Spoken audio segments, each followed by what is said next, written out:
General Manuel Antonio Noriega, for 6 years the military strongman of Panama.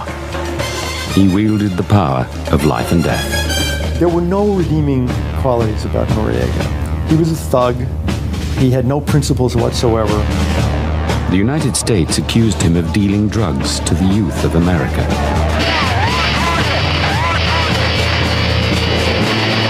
America deposed him in a bloody invasion. He was taken in chains to Miami, where he was found guilty of drug smuggling. Today, Noriega is America's only prisoner of war.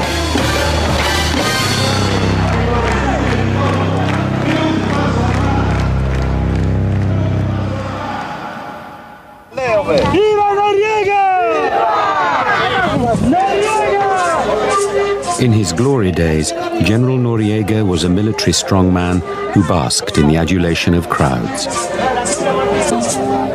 To hide his true nature, he drew a cloak of mystery around his life.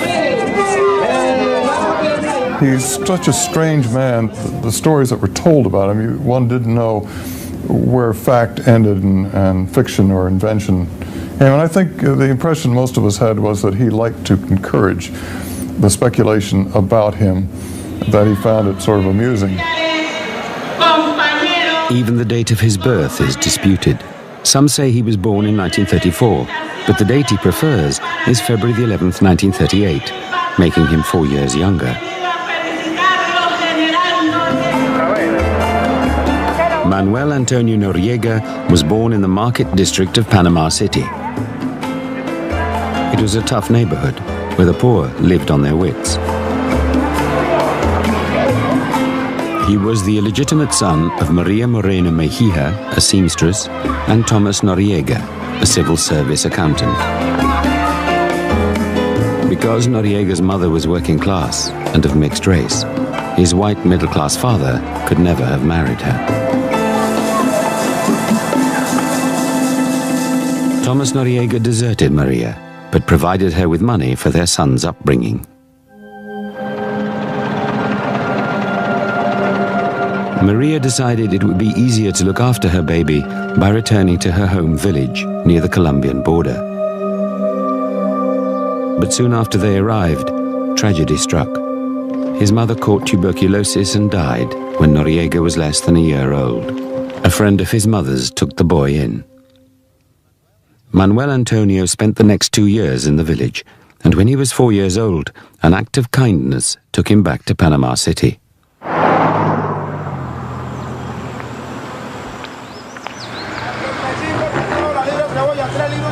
There, the young boy's life was to take a turn for the better. He was adopted by his aunt, Regina Delgado, who, together with her children and engineering husband Jose, provided his first real family. They lived in an apartment in this building, beside the public market. Noriega was an ambitious child who wanted to be a leader, even when playing baseball with his friends. Every time we were going to play, before we actually started, I used to take the bat and ball, climb on a chair and say, "Before we start, you've got to hear a speech of mine, or a poem," and I used to do that. When I finished, they clapped, and the game began.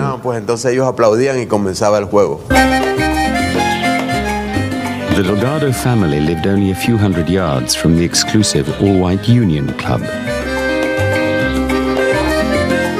It was a world Noriega's background and color forever excluded him from.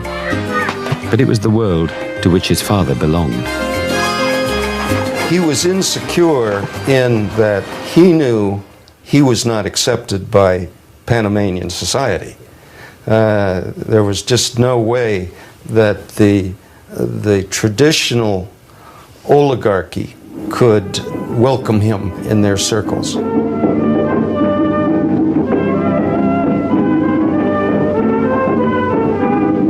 He was to suffer a further setback when he developed chickenpox. He did not receive the best treatment, and he was left with a badly scarred face. It earned him the enduring and unkind nickname of La Pina, pineapple face. He's a short, ugly man, extremely ugly, and that would be a burden to anybody, a lot to overcome. Despite these problems, Noriega was determined, and he studied hard. He went to the country's best public high school, the National Institute. This time, the National Institute was one of the best schools in town, in the whole Republic of Panama. And the education he got was very, very good. He was given a culture of interest in humanities and the important things in life. In his school classbook, Noriega recorded that his ambition was to become either a psychiatrist or the president of the country. His youthful desire to change the world led him to an interest in left-wing politics. He was very ambitious because he asked a group of us to join him in classes, political classes of socialism. He was recruiting people to take socialist lessons in school. He wanted to be noticed. He wanted to be a leader. Noriega tried hard as a student, but despite his ambition, he failed in his dream to become a doctor. He was very average as a student. He never made the first grades. Even he couldn't graduate on time.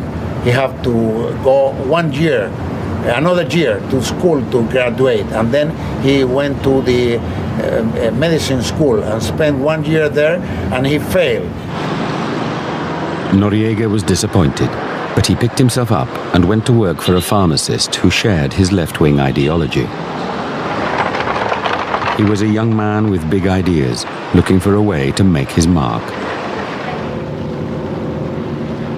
It was the 1950s, and political debate centered on the Panama Canal, America's most vital trade link. The canal opened in 1914, linking the Pacific and the Atlantic Oceans. The United States built it, paid for it, and ran it. Panamanian resentment at United States control has simmered ever since. The young Noriega shared the prevailing anger. The strategic importance of the canal swept up Panama in the Cold War. Rumors of communist spies circulated widely. It was an oppressive atmosphere for an ambitious young man to grow up in. Noriega felt trapped. Help came from an unexpected quarter, his father's side of the family. His half-brother, Luis, was a Panamanian diplomat based in Peru. Luis discovered that Los Chorrillos Military College in Lima was offering scholarships to foreign students. Noriega was keen to apply, but there was a problem. He was in his 20s and already over the age limit for entry. With his brother's help, he forged a birth certificate. At a stroke, he was 4 years younger.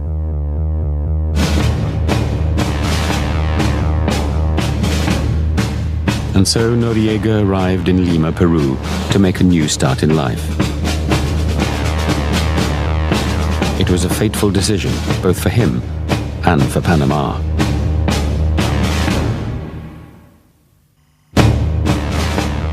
In 1958, Manuel Antonio Noriega became a student at Los Chorrillos Military Academy in Peru. He was hoping to leave the hard times of Panama behind, but the regime at Los Chorrillos was harsh and sadistic.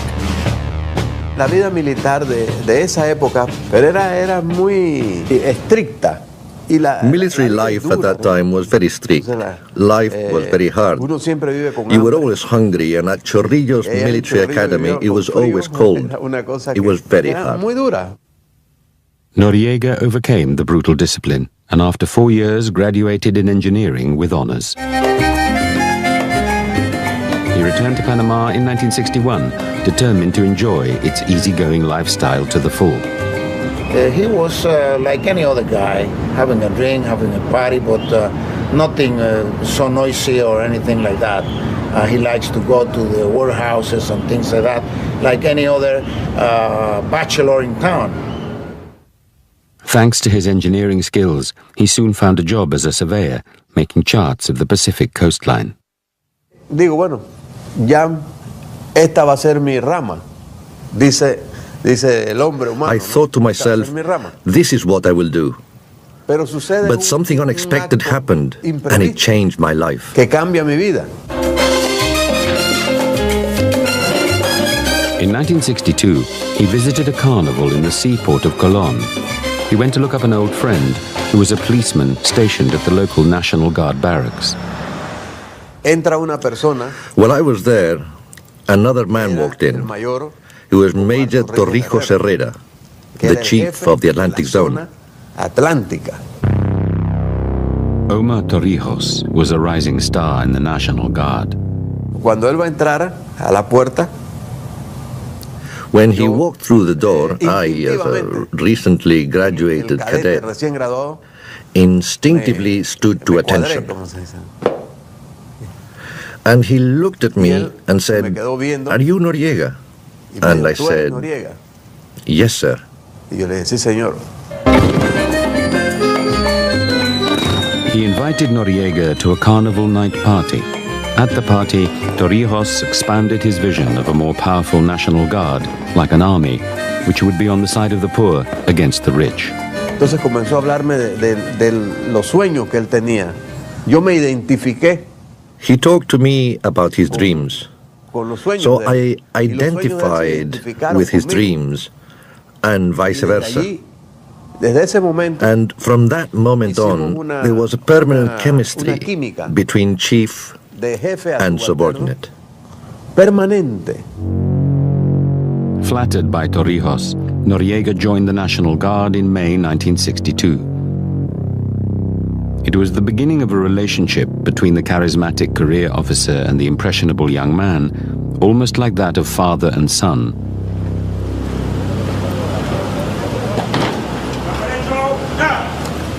The National Guard was a hard and corrupt force. The young recruit's character appeared to be influenced by it and changed for the worse.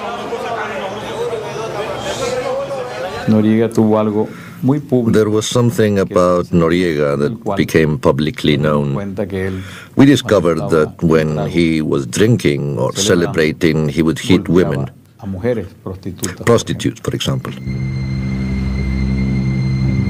Lieutenant Noriega was charged with being brutal to prisoners and confined to barracks for 30 days. More seriously, he was accused of raping a prostitute. He was to escape trial, protected by his mentor, Major Torrijos. Even Noriega's friends found it difficult to understand the impulses that now drove him. It was a difficult guy, even though I used to drink with him a lot of times and been party with him a lot of times. He never wants to talk very much about anything. He doesn't want to say things that will compromise him. He always trying to get somebody to help him to get ahead, but always was very secret in everything that he does. Noriega was transferred to Chiriquí province, west of Panama City, in 1963. He continued to get into trouble. He was accused of raping a teenage girl, but again, Torrijos protected him. In 1965, life changed for Noriega when he met a local teacher and fell in love. Felicidad la conocí en mi traslado a Chiriquí. Cuando fui trasladado a Chiriquí, I met Felicidad when I transferred to Chiriquí through Torrijos. He introduced me to her after she had had a traffic accident, and he told me to look after her. That is how I met her. Que atendiera el caso ese. They were married the following year and started a family.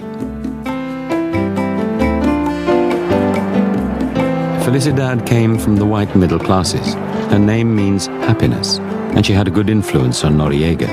He pulled himself together, and with Felicidad by his side, he was given the key job of head of regional intelligence in 1967.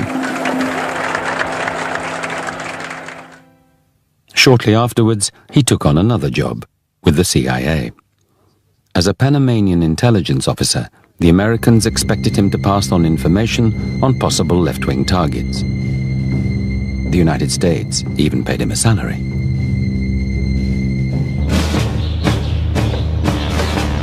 He was one of many young officers to receive courses in anti-terrorism at a U.S. Army school in Panama. The courses were run by the United States as part of its battle against communism in Central and Latin America. Noriega was an excellent student.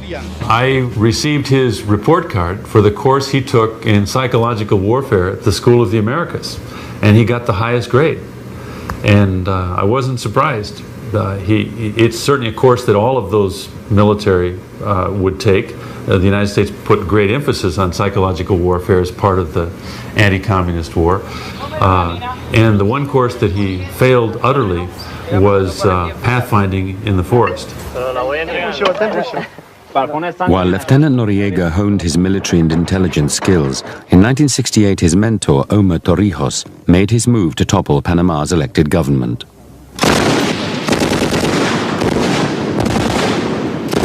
He was one of the leaders of a coup.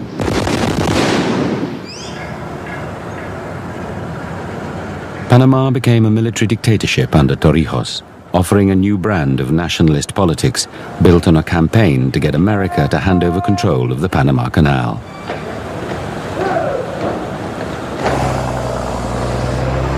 The United States was horrified at this turn of events. It lent support to a counter-coup to oust the new dictator. The plotters waited until Torrijos visited Mexico to make their move. The threatened dictator needed loyal support.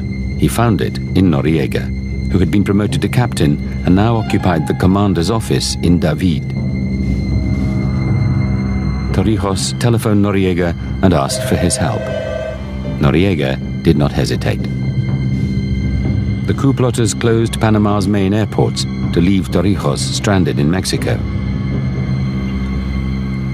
But Noriega ordered his troops to secure the small airfield at David, and then they waited.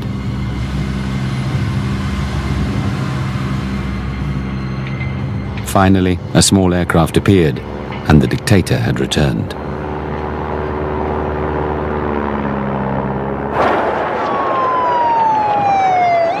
Torrijos set off for Panama City, accompanied by Noriega and his troops. Crowds flooded to join him, swept up in nationalist fervor. The coup plotters caved in, and Torrijos made a triumphant return to the capital city. Noriega became one of Torrijos' most trusted aides, and the dictator referred to him affectionately as "my gangster." Dice, Noriega es el que me adivina lo que yo estoy haciendo. He used to say, Noriega knows exactly what I want, with just one look. We always had that chemistry. De aliación. Noriega's career took off. He was promoted to lieutenant colonel and made head of military intelligence, or G2. He was Torrijos' eyes and ears, and he became immensely powerful. He had a book on everybody, on all of the political opposition and probably most of the political friends. And he had the capacity to keep files and to tap phones, and I fully believe that he had something on just about everybody in town. Noriega had a fearsome reputation, but the human rights record in Panama remained comparatively good. A threat was usually enough to silence an enemy. I had a small newspaper, community newspaper, and I published that near church there was a meeting place of Noriega with his cronies to have women and all kind of orgies. So he got very mad about that. And a week or 2 weeks later, two of his henchmen took me against the wall, put me a gun in the mouth, and told me to stop harassing Noriega, because if not, they would take care of me. Noriega's ruthless determination brought him to the attention of an American intelligence agent who reported, Noriega is intelligent, aggressive, ambitious, and ultra-nationalistic. He is a shrewd and calculating person. It should be of no surprise to one day find this officer in the position of Commandant of the National Guard, and perhaps a dictator of Panama. On July the 30th, 1981, the prediction moved towards fulfillment. General Torrijos's private plane crashed in the mountains of Panama. The general was killed. Speculation was rife that there had been a bomb on board and that Noriega had planted it. It's a measure of the aura surrounding Noriega's person that a vast number, possibly a majority of Panamanians, the man in the street, thought it was true that he had his hand in Trujillo's death. So he was capable of anything, and people assumed that, therefore, probably had something to do with it. Noriega denied involvement. The way was now clear for him to step from behind his mentor's shadow.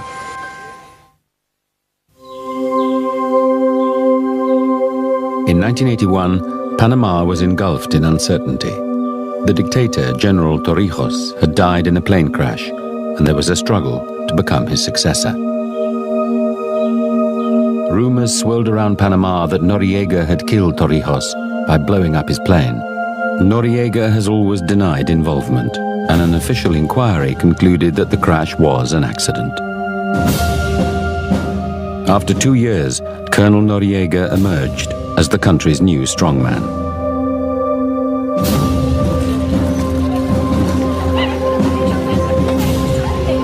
But he was still an outsider, and he took pleasure in causing discomfort to members of the ruling elites. There was a stairway from the street level up to the comandancia, to the office level. Maybe 15 or 20 stairs, one of which, near the top, was at a different level than the others, so that every single new first arrival stumbled. And this always then caused some stir among the honor guard that was standing at the top, and also brought a great smile of relief to Noriega, who would then be standing beyond, ready to greet the visitor. I certainly didn't know about it the first time we went. Nobody gave me a heads up on it, and went splat. I think it caused him enormous satisfaction. Noriega was not the official head of state, but as head of the military, he was the undisputed power behind the scenes. At no time was this better illustrated than in 1984, when the first presidential elections were held since he came to power. There was widespread vote rigging, and Noriega's candidate was declared the winner. The American government reluctantly continued to back Noriega, seeing him as a strong anti-communist defender of the Panama Canal and an important asset for the CIA. In the words of our Latin American division chief, you have one client in Panama as the chief of station, and that is the general. And it was said, you don't have to like the guy, you don't have to be his friend, but it was expected that we would have a professional and harmonious intelligence relationship. Noriega luxuriated in the good life and basked in the adulation of friends and cronies. And when he held elaborate birthday parties, the CIA chief would be an honored guest. And he sat me down next to him, space that had been reserved for me. The amazing thing was, for about the next hour, people would come up. It was just like something out of the Godfather movie. People would come up and they'd bend down and say, oh, you know, Aunt Martha sends her greetings and regards, and we wish you the happiest, and so on and so forth. And then they'd slide an envelope, and the general would rather discreetly put his hand over it or stuff it in the inside of his jacket pocket. And it was an incredible scene.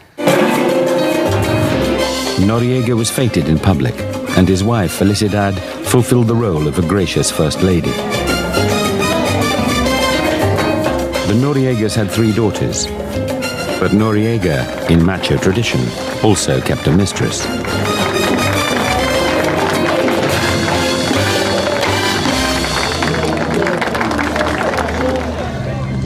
In the early 1980s, Panama was an oasis of peace in a region torn by violence. Wars had broken out in Nicaragua and El Salvador, and the trade in cocaine had grown to pay for them. Gun runners, spies, and drugs slipped through Panama. Noriega kept watch for America. Panama is a crossroads for all sorts of nefarious individuals. You would say to him, you know, we're interested in this individual, or we want to know the movements or whereabouts of somebody. And with that kind of specific detail, he was quite good. At no time did he ever refuse. Noriega carried out secret work for America when he visited Fidel Castro in Cuba. The United States and Cuba did not have diplomatic relations, and Noriega acted as both spy and intermediary. He traveled to Cuba, met with Fidel Castro. When he first told me about it, I notified my headquarters, and of course, knowing that General Noriega was going to meet privately with Fidel Castro, they had a number of questions that they wanted posed. The head of the CIA, Bill Casey, thanked Noriega personally for his intelligence cooperation. Noriega liked to cooperate with America. He thought it was good for relations. When Panamanian troops discovered a cocaine factory built by Colombian drug dealers deep in the Panamanian jungle, he informed the United States Drug Enforcement Agency and had the laboratory destroyed.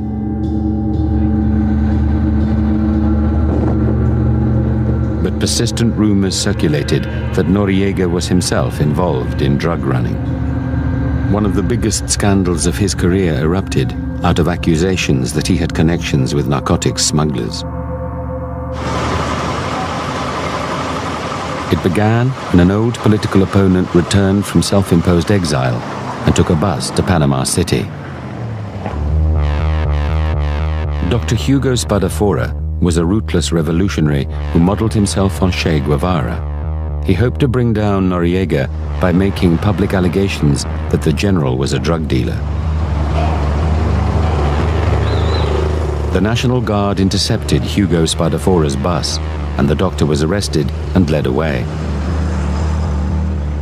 The last time my brother was seen alive, he was in the hands of security agents from the Panamanian army, under the command of General Noriega. Hugo Spadafora's headless body was found in a postal sack dumped across the Costa Rican border. Noriega denied involvement, and he had the perfect alibi.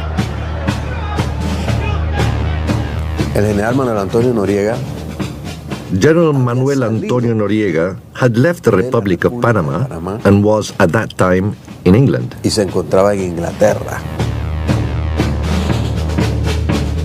Spadafora's murder caused revulsion. The American government was now becoming increasingly disillusioned with their friendly dictator.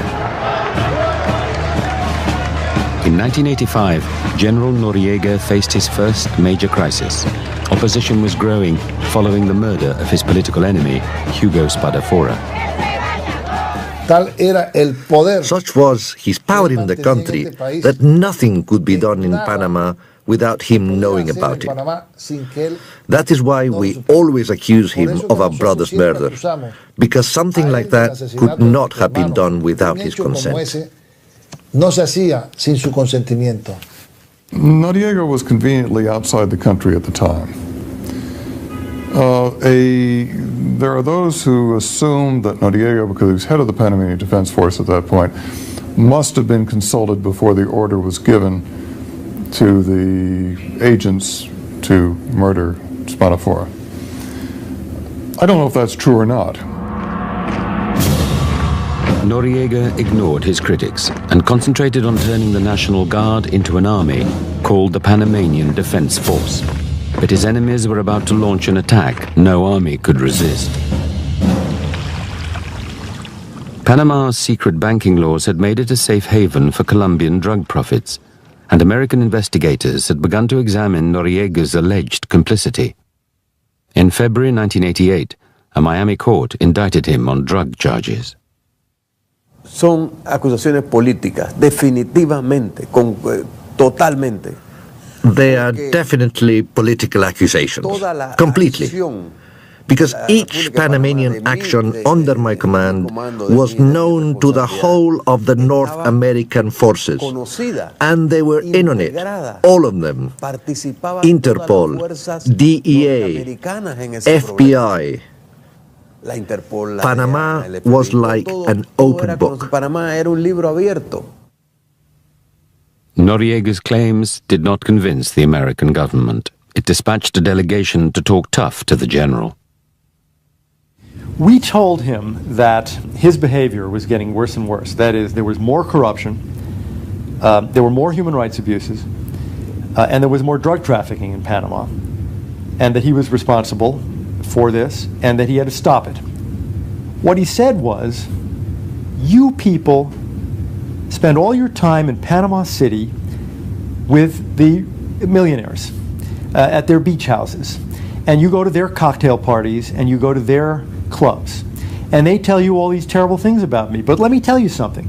You go out there in the countryside, and you ask the people of Panama whether they want those millionaires in power or me, and you'll see who they want. And you'll see whether you're listening to the true voice of the people or just your buddies in the elites in Panama City.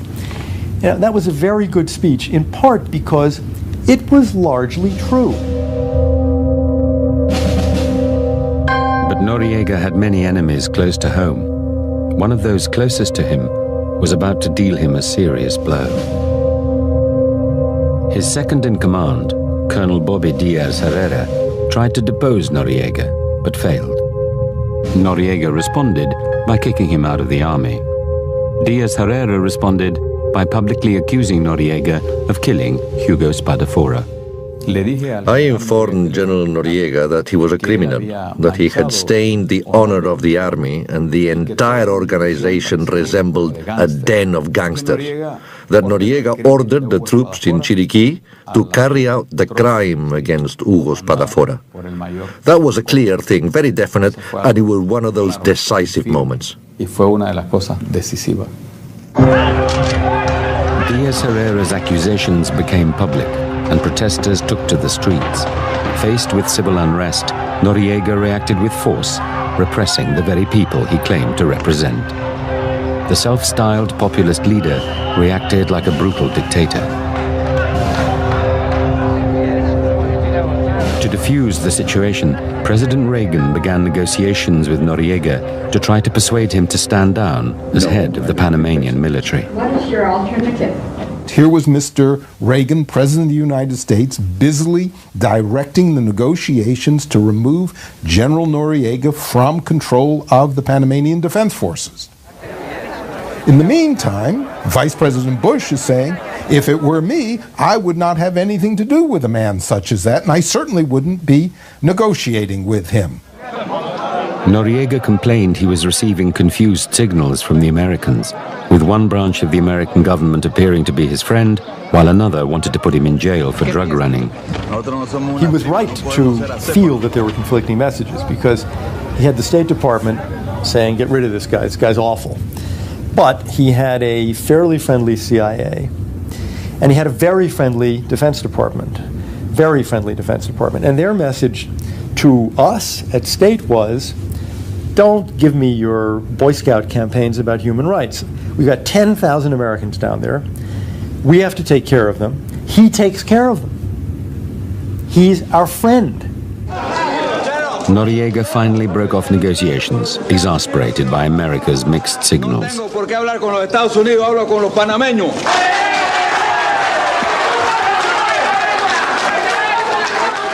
That's when his fate was sealed. Because when he said no to Reagan, and Bush at this point is screaming bloody murder, don't let him weasel out of this, don't let him escape, he's got to go to jail. And when he said no to Reagan, who would have let him out if he had just left the country, it was all over. And the question really was, well, how fast is the clock running? The end, in a certain sense, was inevitable. 1988 ended with George Bush elected president. Noriega was now facing a more determined adversary. Unaware of Bush's argument with Reagan, the American press accused the vice president of being a wimp. Bush was to prove his critics wrong, at a high cost to Noriega. In 1989, General Noriega was under attack both at home and in America. Early in the year, Panama went to the polls to elect a new president. To prevent election fraud, a team of foreign observers was present. It included former US President Jimmy Carter. Under their careful eye, it was impossible to rig the election. Noriega simply declared his candidate had won, sparking widespread demonstrations. 3 days after the election, the army violently broke up opposition demonstrations. Vice presidential candidate Guillermo Ford was attacked by government thugs, and his bodyguard was shot dead. All hell broke loose. But that's when my bodyguard was shot dead inside my car, and I jumped through the bucket seat of the car, the station wagon, and I jumped out to the sidewalk. They punched me twice, threw me back in the seat of the car. I was not there. Physically, I was draining a lot of blood. And then this other thug tried to hit me by surprise with an iron bar. He was not very successful. I punched him back, I don't know how. They pulled 2 tendons. I had about 14 stitches here on the face and 19 stitches in the back of my head. I was put in a police car and took into jail, and I spent the whole night in jail. The incident reverberated around the world, and President Bush decided to rid Panama of General Noriega. In October, the United States backed a coup staged by a group of Panamanian officers.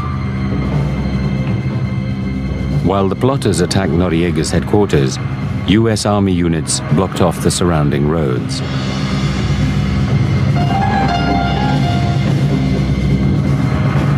The plotters arrested Noriega, but their nerve gave way and they released him. The coup collapsed, and Noriega had the 10 ringleaders executed. Los norteamericanos, el imperio, quiere acabar con las pirañas y con el canal de Panamá. Suspicion reigned. Noriega no longer believed that America would hand over control of the canal as agreed by the end of the century. And America no longer thought Noriega could be trusted to keep the canal open in a crisis. Noriega, in a rhetorical flourish, declared war on America. When it came to the big stage, which was really only Central America and the United States, he made such colossal errors of judgment, of timing, of unnecessary bombast, that it really contributed to his downfall. On December the 20th, 1989, George Bush gave the order to invade. 12,000 American troops flew into Panama. Stay down, stay down. Many attempts have been made to resolve this crisis through diplomacy and negotiations. All were rejected by the dictator of Panama, General Manuel Noriega. Noriega's headquarters was blown to pieces.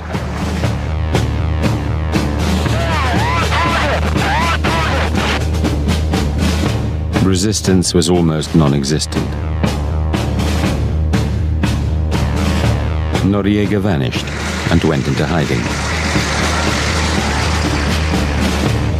For 4 days, the U.S. Army searched Panama City for the vanished dictator.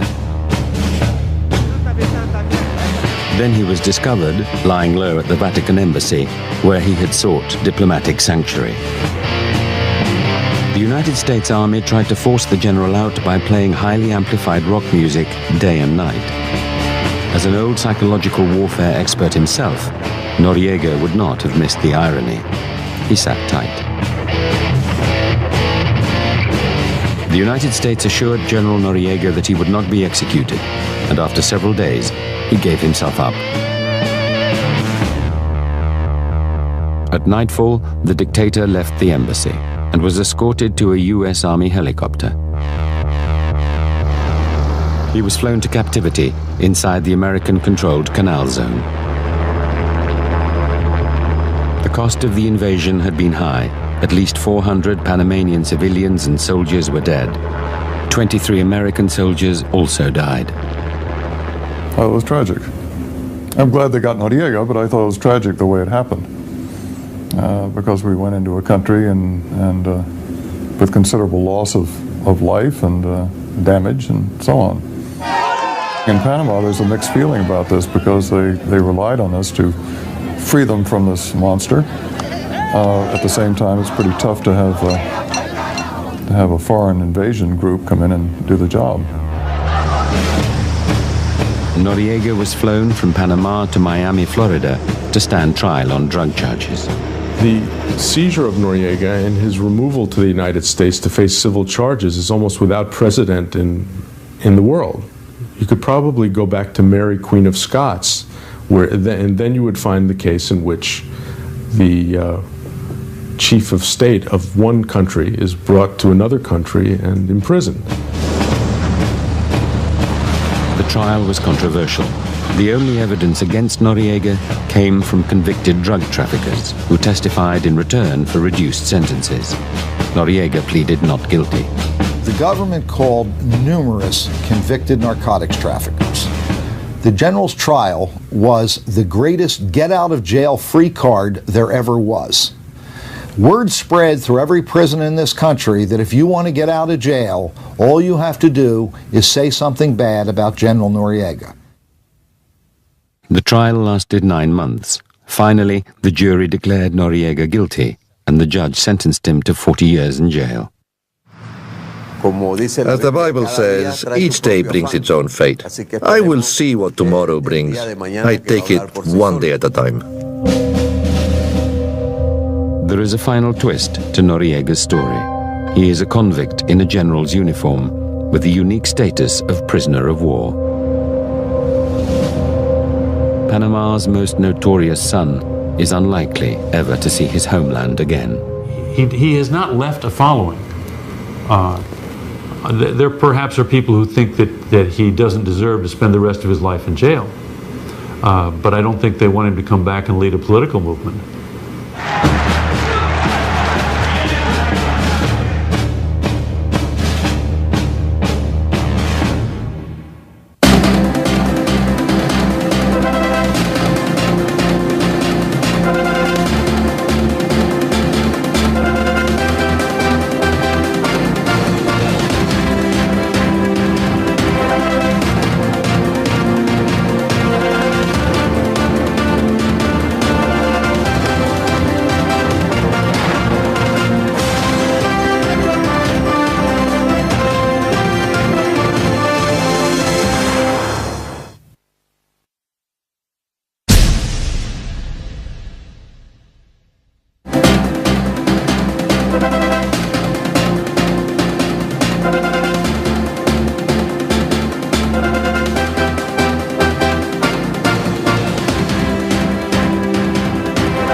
Took him back to Panama City.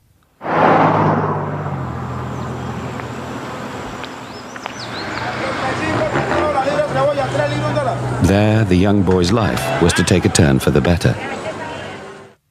He was adopted by his aunt, Regina Delgado, who, together with her children and engineering husband Jose, provided his first real family.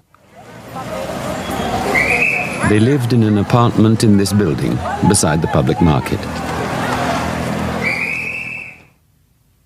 Noriega was an ambitious child who wanted to be a leader, even when playing baseball with his friends. Que cada vez que íbamos a jugar, antes de comenzar a jugar, every time we were going to play before we actually started, I used to take the bat and ball, climb on a chair and say, before we start, you've got to hear a speech of mine or a poem. And I used to do that. General Manuel Antonio Noriega, for 6 years the military strongman of Panama. He wielded the power of life and death. There were no redeeming qualities about Noriega. He was a thug. He had no principles whatsoever. The United States accused him of dealing drugs to the youth of America.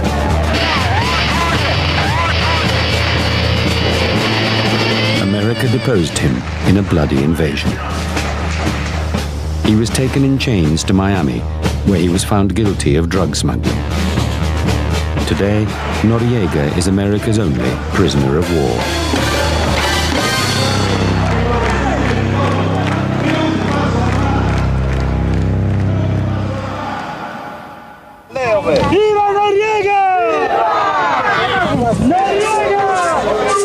In his glory days, when I finished, they clapped. And the game began. The Delgado family lived only a few hundred yards from the exclusive all-white Union Club. It was a world Noriega's background and color forever excluded him from. But it was the world to which his father belonged. He was insecure in that he knew he was not accepted by Panamanian society. There was just no way that the traditional oligarchy could welcome him in their circles.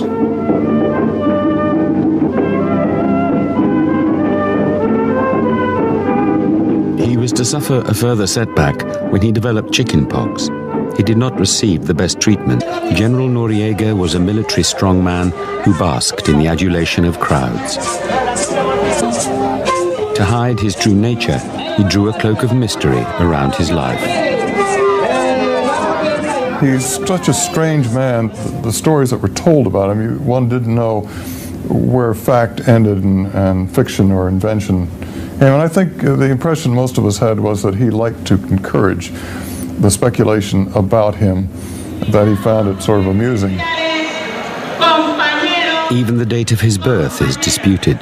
Some say he was born in 1934, but the date he prefers is February the 11th, 1938, making him 4 years younger. Manuel Antonio Noriega was born in the market district of Panama City. It was a tough neighborhood, where the poor lived on their wits. He was the illegitimate son of Maria Moreno Mejia, a seamstress, and Thomas Noriega, a civil service accountant. Because Noriega's mother was working class and of mixed race, his white middle-class father could never have married her. Thomas Noriega deserted Maria, but provided her with money for their son's upbringing. Maria decided it would be easier to look after her baby by returning to her home village near the Colombian border. But soon after they arrived, tragedy struck. His mother caught tuberculosis and died when Noriega was less than a year old. A friend of his mother's took the boy in. Manuel Antonio spent the next 2 years in the village, and when he was 4 years old, an act of kindness